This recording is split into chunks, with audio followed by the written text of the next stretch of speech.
My name is Xin Hua. I dyed my hair yellow, and people call me Worthless Hua. In those novels about the male lead regretting not cherishing his wife, I'm the guy who breaks up childhood sweethearts, skips class with the prettiest girl in school, drives fast, and goes to cheap hotels. Today, I was chatting with a fatty about campus security when several expensive cars suddenly surrounded me. I was wondering if I had offended some powerful figure when a well-dressed couple got out of one of the cars. The woman started crying as soon as she saw me, her wails hurting my ears. The man looked at me expressionlessly and said, "I am your biological father." Huh? I stood in a large villa, my face showing that I had never seen anything like this before. Don't think I'm pathetic, but I've lived in old buildings where multiple families share a kitchen and bathroom since I was a child. I never even dared to dream of a villa like this before. By the way, if you're so rich, how did you lose me back then? I asked a naive question in an innocent tone. As soon as I said this, Father Qin and Mother Fong's expressions immediately turned ugly. Brother. At this moment, a weak voice came from behind me. Before I could turn around, goosebumps covered my entire body. Turning around, I saw a 6'3", well-built man looking at me with gentle eyes, almost making me want to throw up. Who's this pretending to be pitiful guy? I blurted out. My name is Fong Tian. I am your younger brother. Perhaps because I said he was pretending to be pitiful, his voice returned to normal. My younger brother? I looked at him, who was half a head taller than me, and, after a long while, I said, "It seems you eat well." Unexpectedly, after I said this, his eyes suddenly reddened, and he grabbed my hand, saying, "It's all my fault. If I hadn't been switched at birth, you wouldn't have suffered so much outside." His words stunned me. Before I could think about it, Father Qin explained beside me, his biological mother, your foster mother Qin Shui, used to be our family's nanny. When you were born, she secretly switched you with Xiao Tian, which is why you suffered so much outside all these years. I blurted out subconsciously, "So, this is the story of the real and fake young masters?" Fong Tian seemed to have seen similar stories. His eyes twitched, and he looked at me with pity. I always thought this kind of thing only happened in novels. I even complained before. If I were the father of the real and fake young masters, I would definitely send the fake young master away before bringing my biological son back. Otherwise, it would be uncomfortable.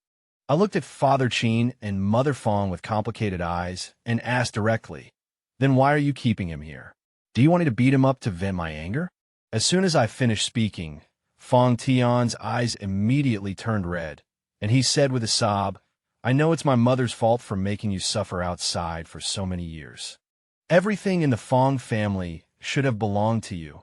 I'm staying here today to apologize to you. No matter how you want to beat me, scold me. Even if you want my life, I won't have any complaints." "Brother, this isn't your fault. Why are you apologizing?" A sweet female voice came from behind me, but I didn't turn around. At this moment, a utility knife slid from my sleeve into my right hand. Before anyone could react, I stabbed the knife through Fong Tian's neck. A large amount of blood gushed from his neck. He looked at me with disbelief, as if saying, "Things shouldn't have gone according to this script." I let out a long sigh of relief and looked at him twitching on the ground with some helplessness. I originally thought that after I got lost, those unreliable parents had another son who pretended to be pitiful, afraid that I would come back and fight him for the family property. So, he deliberately tried to get my attention as soon as we met. After all this time, he is actually the son of the culprit who made me suffer for more than 10 years. Seriously, instead of hiding at home, he dared to come in front of me. Who will die if you don't? This stab felt even better than drinking a bottle of beer in one gulp in the middle of summer. Looking at Fong Tian, who was bleeding profusely on the ground, I closed my eyes and said to myself, "When I die and go to heaven in the future, I will choose to forgive your mistakes. But before I forgive you, I can only ask you to stay in hell for a while and repay the crimes you committed. Amen." "Qin Hua, what are you doing?" Father Qin pushed me away from behind, pressed down on Fong Tian's neck with his hand, and shouted, "Call a doctor, quick." Mother Fong and another girl also rushed over and surrounded Fong Tian. Soon, a family doctor in a white coat ran over. After a quick treatment of the wound, several bodyguards carried Fong Tian onto a stretcher. I stood at the door, blocking the bodyguard's path, and said calmly, "He might not want you to save him." I blinked my innocent eyes and continued, "You all heard it. He said he would repay me with his life." He said it so sincerely that I thought if I didn't do something, he might feel guilty and jump off the building in the middle of the night. It's the first time I've met someone so kind. I took out my phone and clicked play on what Fong Tian had just said. No matter how my brother wants to hit me or scold me, even if he wants my life, I won't have any complaints. This sentence played repeatedly in the villa. I secretly thanked my school beauty girlfriend in my heart for giving me this phone. Father Chin's gaze fell on the dripping blood on the utility knife in my hand. I smiled shyly and said, "I grew up without a father or mother. It's normal to carry a utility knife for self-defense, right? Get out of the way." Father Chin glared at me fiercely. I stepped aside. I couldn't help it. I saw out of the corner of my eye that two bodyguards were approaching me from the left and right. There was no way I could win against them, judging by the physique of these bodyguards. Any one of them could beat me to the point where I couldn't fight back. Besides, that knife had already pierced the carotid artery, and I deliberately twisted it a few times when I pulled it out to make sure the carotid artery was severed. If he could still survive like this, I would have to wonder if he was just extremely lucky. Speaking of extremely lucky people, I have to mention the fact that I am someone who transmigrated.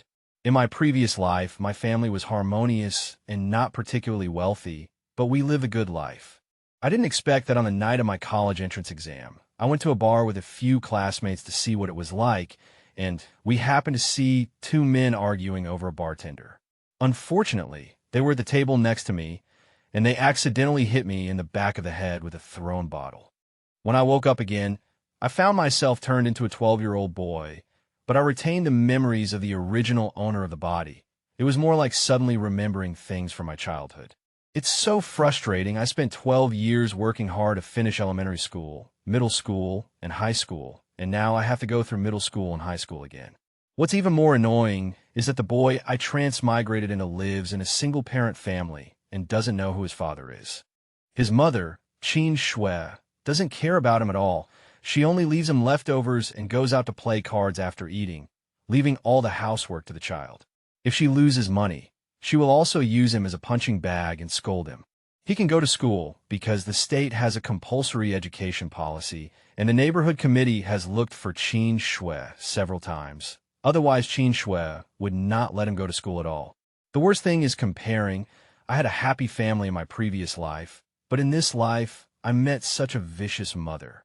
After enduring more than half a year of torment, I felt like I was about to be driven crazy, so I started to resist. It's hard to say who would win between a 12-year-old boy and a woman who doesn't do much work. Later, I snatched Qin Shui's money, ate well, supplemented my nutrition, and as I got older, the chance of me winning against Qin Shui went from 30% to 80%. I could slap her 8 times in 2 seconds. Unfortunately, Qin Shui learned to be smart later, hid the money outside, and didn't make me food. Every time I hit her, she would make a lot of noise and attract the neighbors. There was no way. I had to collect protection money in school to maintain my meals. But my protection money wasn't collected for nothing. I only collected money from students who were bullied. And as long as they paid enough, I guarantee they wouldn't get beaten by others. At IT was already outrageous enough to be transmigrated, but I never expected to encounter a fake versus real young master plot in my previous life. I read many novels of this type. They were basically the same at the beginning, then I would skip ahead after dragging on for hundreds of chapters. Close to the ending, the real young master would finally send the fake one to jail, and those biased fathers, mothers, and sisters would get their comeuppance. Even some novels that touted decisive action had the real young master beat up the fake one at the beginning, but they inevitably followed the same formula. Actually, that's understandable. If you killed the fake young master in the first chapter, there would be no story to tell. After learning that Fong Tian was the biological son of that bad woman, Qin Shui, and that Qin Shui wasn't my biological mother, I had the idea of killing Fong Tian. I don't know if these parents will be as brainless as in the novels, favoring the fake young master in everything, but one thing I'm sure of, after 18 years, even if you raised a dog, you'd have feelings for it. This kind of young master who grew up in a wealthy family.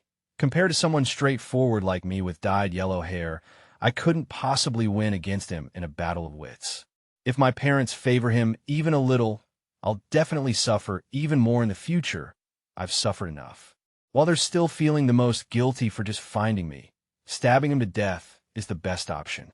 The longer I stay in this house, the more Qin father and Fong mother will think.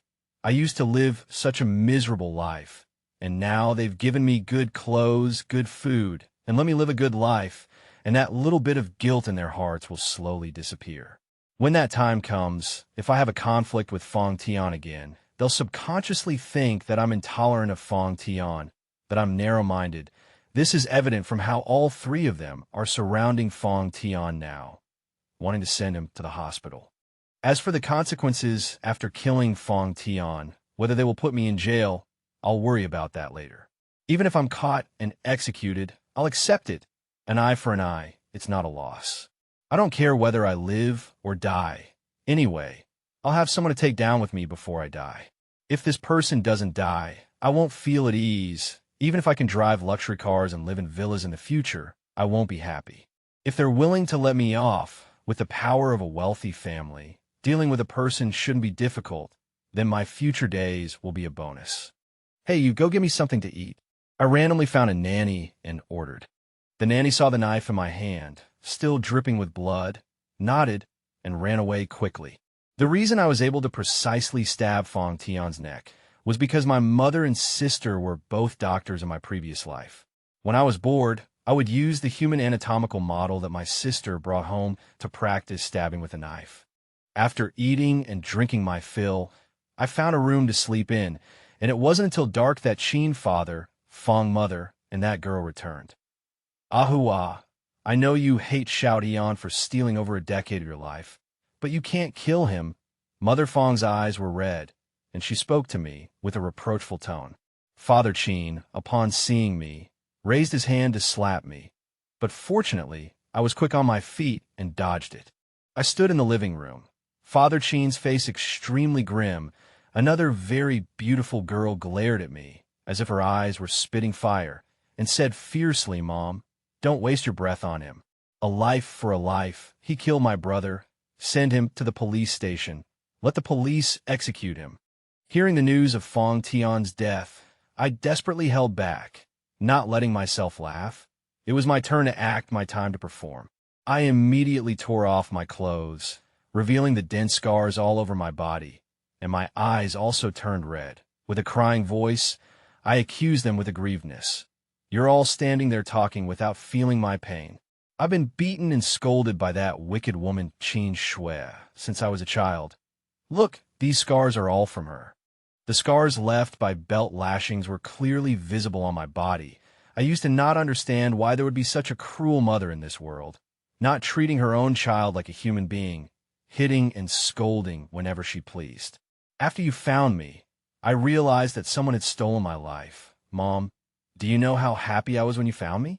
I felt that heaven hadn't abandoned me, that the demon who abused me for over a decade wasn't my biological mother at all, and that I was also a child with a mother who loved me. But when I saw Fong Tian still staying here, and you, pointing at the beautiful girl, saying that it wasn't his fault and that he didn't even need to apologize to me, do you know how despairing I felt? I pointed at the beautiful girl and said, You must be my sister, right? Fong Yu said coldly, I don't have a murderer for a brother. I then took out a box cutter and walked towards Fong Yu, saying, Okay, it's okay if you don't acknowledge me. You say I should be executed for murder, and I accept it, but I don't agree with you saying it wasn't Fong Tian's fault, because you've never experienced the suffering I've gone through. Like a hungry tiger pouncing on its prey, I lunged at Fong Yu, lifting her clothes and revealing her fair skin. Undeniably, Fong Yu's skin was very good, like a flawless work of art, but I felt no emotion in my heart. I held the box cutter and randomly slashed at her skin, leaving crisscrossing bloody marks. The blood quickly soaked through her white dress. Get off me! Help! Fong Yu screamed, crying and shouting. My eyes were bloodshot, and my voice was filled with excitement. So similar, so similar. When Qin Shui abused me before, I was also screaming for help like this, but she never let me go. Sister, do you feel my pain back then now? Father Qin and Mother Fong each grabbed one of my arms, trying to snatch the box cutter from my hand. In the struggle, the box cutter was thrown out by Father Qin, unfortunately slashing Fong Yu's face. A bloody mark appeared on her beautiful face, and a piercing scream cut through the entire villa. The chaos temporarily stopped, and I calmed down, bowing to Father Qin and Mother Fong, saying, Dad, Mom, I'm sorry, I just lost control of my emotions. I stabbed Fong Tian, and I should indeed turn myself in, but thank you for letting me know that my parents actually love me. Once I leave, I'm afraid I'll never see you again. Can I hug you before I go? Mother Fong's expression was complicated, having just recovered from the shock. In the end, blood ties are unbreakable. Although 18 years of affection made it hard for her to let go of Fong Tian. Fong Tian was now dead, and how could she bear to send her only biological son to his death? Before, she just wanted to teach me a lesson, to let herself vent, and was also worried that I would be so impulsive and cause even bigger trouble in the future. But seeing the scars on my body and my crazy appearance just now, she could guess how much suffering I had endured at the hands of that wicked woman Qin Shui, and a mother's heartache was instantly triggered. She softened her tone and said, Silly child, what nonsense are you talking about? Fong Tian, no. Qin Tian, he clearly committed suicide. What does it have to do with you? Wife, Mom, Father Qin, and Fong Yu both looked at Mother Fong with disbelief. Mother Fong frowned and said coldly, Shut up. She first looked at Father Qin and said, Are you going to send your own son to prison for the sake of a criminal's son? Then she looked at Fong Yu and said, And you, Ahua is your own brother. If you still want to stand up for Qin Tian, then suffer all the hardships that Ahua has suffered over the years yourself. Fong Yu shrank her neck, not daring to speak again. Qin Hua's attack just now wasn't too severe. She only suffered superficial injuries, which would heal in 10 days to half a month.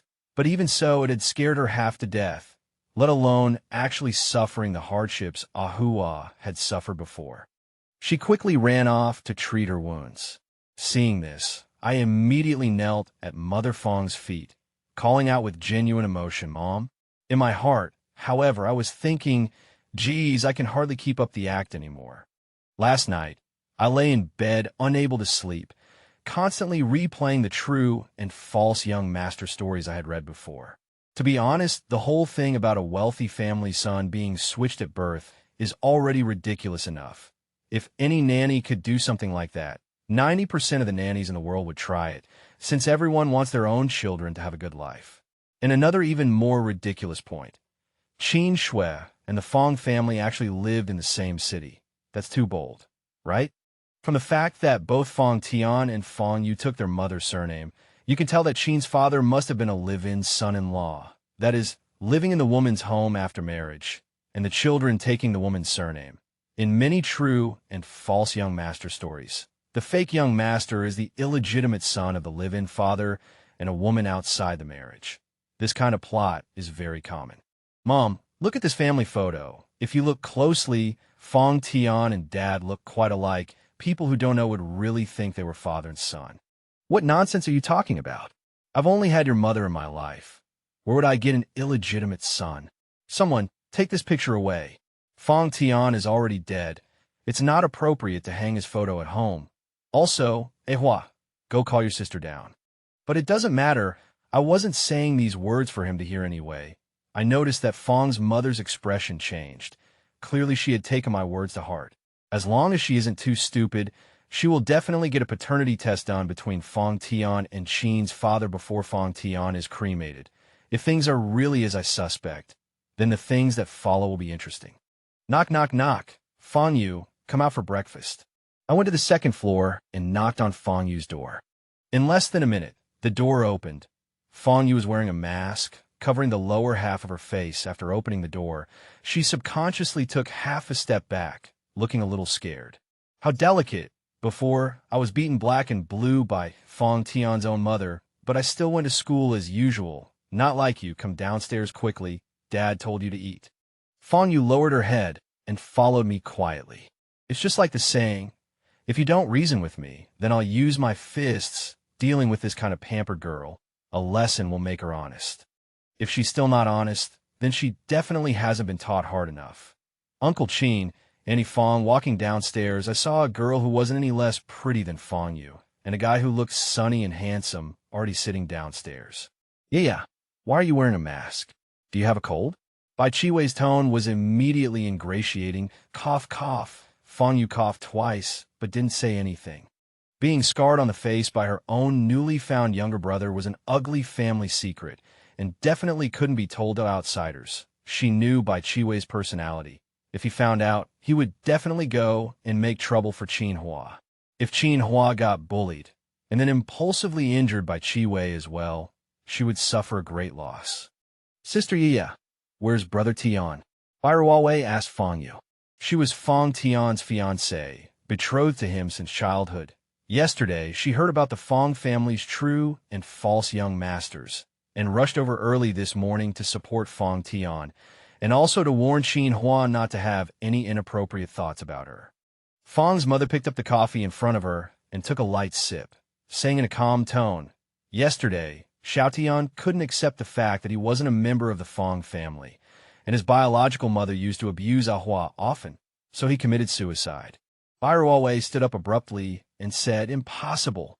Absolutely impossible. It's entirely possible, Ruowei. Annie knows you, and Xiao Tian grew up together and have a good relationship. You also know he was a kind child. He couldn't get over that hurdle in his mind, and acted impulsively, which is very normal. He can be considered to have attained what he sought.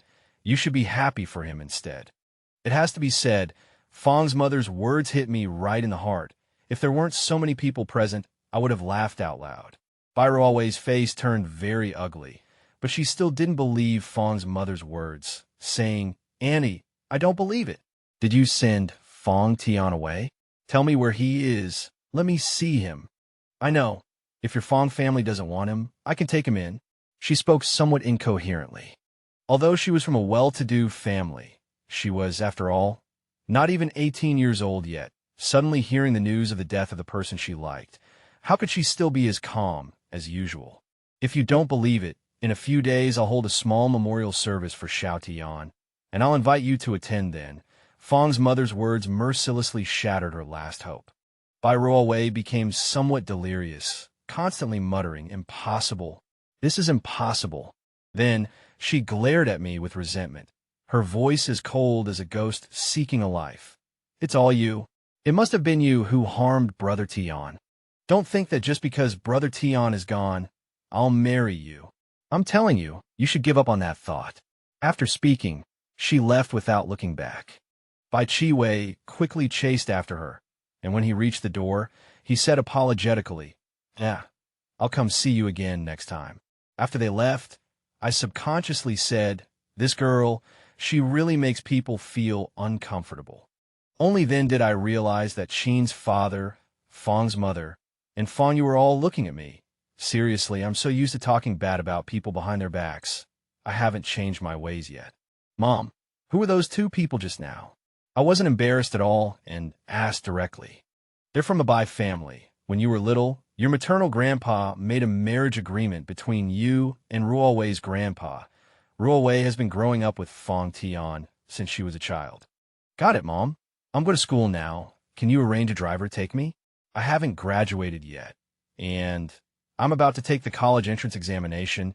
I won't give up studying just because I've been recognized by wealthy parents. Not to mention how cold the family ties of wealthy families are in the novels I've read. I myself firmly believe that relying on yourself is better than relying on others. Oh, Mom, can I pack some food to take to school? Qin Shuan never gave me any money before. My mother rolled her eyes at me in annoyance and said, if you want money, just say it. Here's a card for you.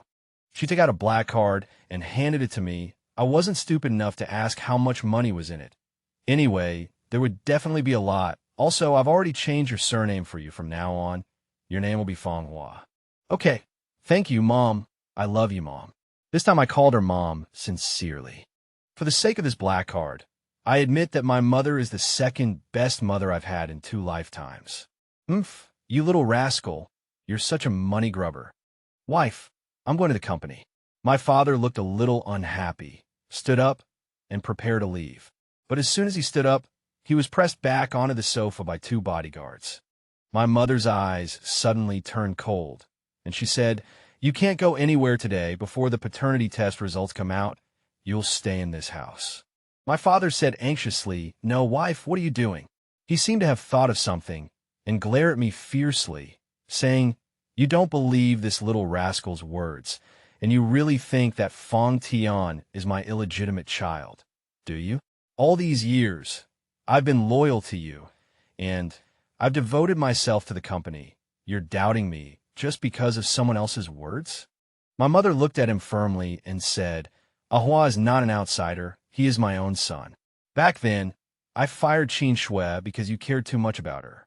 Before, I was persuaded by you, thinking that I had fired her because I was jealous, and that's why she retaliated and switched the children. I even felt a little guilty about it, thinking that I had harmed both children. But Ahua reminded me, and I did become suspicious, so before the Jinding result come out, you better stay put. If I really wronged you, I will apologize to you, but you were the one who brought Qin Shui in, so you are responsible for this matter." After saying a few words, my mother fully demonstrated her resolute and decisive aura. My father sat weakly on the sofa, as if he had lost all his strength, covering his face with his hands and crying. "You actually don't believe me? We've been husband and wife for over 20 years, and we don't even have that much trust? How could I harm my own child?" Fong Yu looked at her father and felt a little unbearable, saying, "Mom, Dad is not that kind of person." Seeing that my mother didn't waver, my father said again with a hint of threat, "Then what about the company? I've been managing the company all these years. If I stay at home, won't the company be in chaos? My dad is only 65 years old. He can manage the company for another 10 years without any problems." My mother ignored him, plucked a few strands of my father's hair, and turned to leave. After my mother left, my father raised his head and stared at me with resentful eyes. I smiled and said, "Dad, so you're living off your wife's family." After speaking, I ran away without looking back. Yes, as soon as I reached the school gate, I saw Lu Ming pacing back and forth. The moment he spotted me, he rushed over and punched me in the face. "Who am I?" "I'm Fong Hua, the guy with dyed yellow hair who no one messes with. So there's no way I'd just stand there and let him hit me." I kicked him in the stomach, sending him flying. He glared at me with eyes full of hatred, the ferocity almost matching the way Father Qin looked at me. "Say what you want to say, spit out what you want to spit out, otherwise get lost." I looked down at him, acting like all I did was get with the girl he grew up with since they were kids, making it seem like I was his father's murderer. "Do you even know that Yanran was taken by her mother to get rid of the baby? Don't you feel even a little bit guilty? Isn't that great? I'm sure her mother will take good care of her." I sneered, turned away from Lu Ming, and walked into the classroom. Even though I look like someone you don't want to mess with, that doesn't mean I'm not planning to take the college entrance exam. After all, before the Fong family recognized me, the exam was my only way out of this life. Speaking of me and Lu Yanran, it's quite a cliché story. I usually like to joke around with people, saying a few teasing words to girls, and Lu Yanran was one of them. It's just one of my methods of maintaining my don't mess with me persona. What else can I do when I don't have parents in this world? If I acted honest, forget about collecting protection money, I'd be the one getting bullied. I didn't expect that after I teased Lu Yanran so much, she'd actually start pursuing me. I originally thought she just found it new and exciting and wanted some thrill. Since she was constantly treating me to meals and buying me things, I was willing to play along with her. But then this girl insisted on taking the college entrance exam for the same university as me, and even started supervising my studies. The content of the exams in this world isn't that different from my previous life. Although I can't remember my exact score from my past life, I was always in the top 3 of my grade in school, so why would I need Lu Yanran to tutor me? I deliberately scored poorly, just to maintain my don't mess with me persona. If I got the top score in the grade, the head teacher, the director of studies, and the principal would all want to have a heart-to-heart with me the very next day, which would be so troublesome. As for scholarships, I can get meat from collecting protection money, while scholarships would only let me taste a little bit of meat crumbs at best, so there's no need to compete. I didn't expect Lu Yinran to be so persistent. I casually told her, "We're just playing around. We'll break up after graduation. Don't take it too seriously." But she insisted that she really liked me and wanted to prove it to me. So, she dragged me to a small hotel. I have to admit, Lu Yinran's figure and appearance are outstanding. I was already holding back a lot of anger inside from transmigrating to this terrible world, and when I heard her suggestion, I was tempted.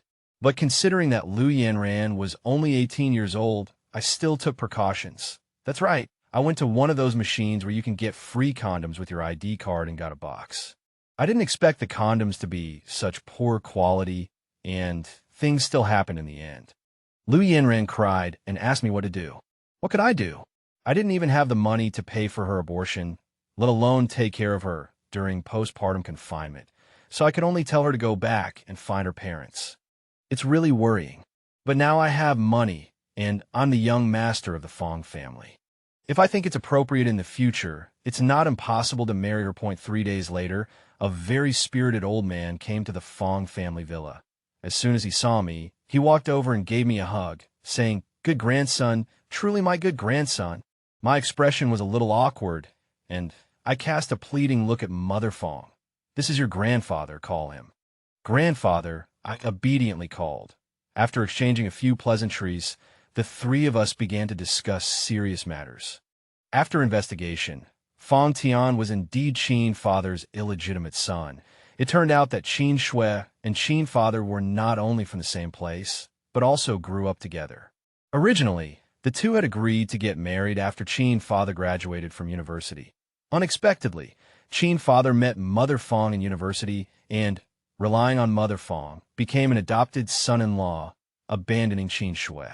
Qin Shui was unwilling to give up and came looking for him, and the two became entangled again. Later, Qin Shui became pregnant with Fong Tian, and her due date was about the same as Mother Fong's. At this time, Qin Father had malicious intentions and wanted to learn from the swapping babies trick in TV dramas. In this way, after Mother Fong's father, that is my maternal grandfather, died and the company shares were handed over to Fong Tian, the Fong Group would become the Qin Group, under his control. Ahua, what do you think we should do with Qin Shui and Qin Debiao, Qin Father's name? Mother Fong handed over the authority to deal with them to me. When she was young, Mother Fong was a person who valued emotions very much, but as time passed, her feelings for Qin Father gradually faded, and she focused more on raising her children. I killed Fong Tian, and Mother Fong actually had some resentment in her heart, but she temporarily suppressed it because of blood ties and guilt towards me. But after learning that Fong Tian was her husband's illegitimate son with another woman, that little bit of resentment disappeared, replaced by anger towards Qin Father. I thought for a long time before slowly opening my mouth to say, "How about we break one leg each and send them back to their hometown?" They made me suffer for so many years. Taking one leg each from them isn't too much. Qin Shui did give me a bite to eat, so letting her and Qin Debiao be together forever can be considered repaying her. Grandpa Fong and Mother Fong exchanged glances and nodded together. If I were to kill even my own biological father, then they would have to worry about their own safety in the future. Breaking both of their legs and sending them back to their hometown would completely ruin them for the rest of their lives. And this punishment was just right. 5 years later, at the coming-of-age ceremony of Miss Bai Ruowei of the Bai family, Bai Chi Wei and I exchanged a glance and nodded to each other. "Little sister, congratulations on becoming an adult today. Your brother toasts you a glass." "Thank you, brother." Bai Ruowei finished the wine Bai Chi Wei handed her, and soon felt dizzy, her steps becoming unsteady. "Little sister, what's wrong?" Bai Chi Wei, who had been standing guard nearby, immediately stepped forward to support her. "Brother, I feel a little dizzy." Bai Chi Wei smiled and said to the surrounding people, "My sister can't handle much alcohol. I'll take her to rest for a bit." With that, he helped Bai Ruowei leave. I was already waiting at the door of a room on the second floor. I took Bai Ruowei from Bai Chi Wei's hands and prepared to carry her into the room. Bai Chi Wei grabbed my clothes, his expression serious, and said, Don't forget what you promised me. I know. I took one step, and he pulled my clothes again, his eyes complex, and said, be gentle. I rolled my eyes, strode into the room, and locked the door. After setting up the camera, the rustling sound of clothes rubbing together came from the room. 45 minutes later, Bairo Wei, who had woken up and was clutching the blanket, shouted at me, Fang Hua, you scum, beast, animal, what did you do to me? I calmly took out my phone, clicked the play button, and said, want to know what I did? See for yourself. You even recorded it. Bairo Wei looked at her disheveled appearance on the phone and frantically deleted the video. But before she could breathe a sigh of relief, I said in a hateful tone, delete it. I've already backed it up on more than a dozen accounts. She trembled in despair, pointed at me, and said, what exactly do you want? Marriage. Don't even think about it. Then Miss Bai's photos and videos might be seen by the entire country. I walked to the door, leaving a sentence. I can use this secret to control you for the rest of your life. Also, I'm a germaphobe. Don't get too close to other men in the future. Actually, I was just scaring her. If those photos and videos were really leaked, the Bai and Fong families would completely break ties, which would be beneficial to no one. It's all Grandpa Fong's fault. He wouldn't give me the company's shares unless I'm married by Royal Wei. There's no other way. In these years, the Bai and Fong families have helped each other, developing faster and faster, and the interests of the two families are increasingly intertwined. One marriage alone cannot reassure the two families. Only by having Bai Qiwei marry Fong Yu, and me marrying Bai Ruowei, turning the two families into one, can we carry out deeper cooperation. Half a month later, at the Fong family villa, Bai Qiwei was kneeling in front of Fong Yu's room door, repeatedly slapping himself in the face. In the monitoring room, I was eating potato chips and melon seeds, happily watching this scene. Standing behind me was Lu Yanran. Compared to the Fong family, the Lu family was an insignificant small family. Furthermore, Lu Yanran is someone who values relationships very much. So even if her parents were unwilling, they could only admit that I am Lu Yanran's boyfriend. After Bai Ruowei gave birth to my child, I had a dream. In the dream, I was beaten and scolded by Qin Shui, becoming insecure and sensitive. Only Lu Yanran, as a friend, stayed with me and never left. After being taken back to the Fong family, because of my weak personality, Mother Fong and Father Qin felt that I wouldn't amount to anything. Behind my back, not only Fong Tian and Fong Yu, but even the maids in the villa dared to bully me. Later, under Grandpa's strong insistence, I married Bai Ruowei. After the marriage, Bai Ruowei never truly loved me because of Fong Tian. Until one day, I discovered that she and Fong Tian were secretly together and wanted to divorce her on the way to file for divorce. I had a car accident because I was absent-minded. When I woke up again, I found myself back in the past. This time, I gave up everything about the Fong family and instead pursued Lu Yanran, who had always been by my side in the previous life. But on our wedding day, Lu Ming said he was going to jump off a building, and Lu Yanran chose to leave me to save Lu Ming. In the end, I went abroad, and they all regretted it. Bai Ruowei remembered the events of the previous life, discovering that Fong Tian had many women outside and had contracted AIDS, which he passed on to her. She died depressed in the hospital, never receiving my forgiveness even in death. Lu Ming's family went bankrupt. He coveted the Lu family's wealth and kept pestering Lu Yanran. Lu Yanran went abroad to find me, wanted to win me back, but unexpectedly, Lu Ming followed all the way and even wanted to drag me down with him. When Lu Yanran discovered this, she protected me and took the fatal blow for me, dying in my arms. Dreaming to this point, I woke up, unable to help but complain. What a chaotic plot. I walked to the hospital's VIP ward and said to Lu Yanran, who had been staying here, saying she wanted to see my first child, I'm very irritated right now.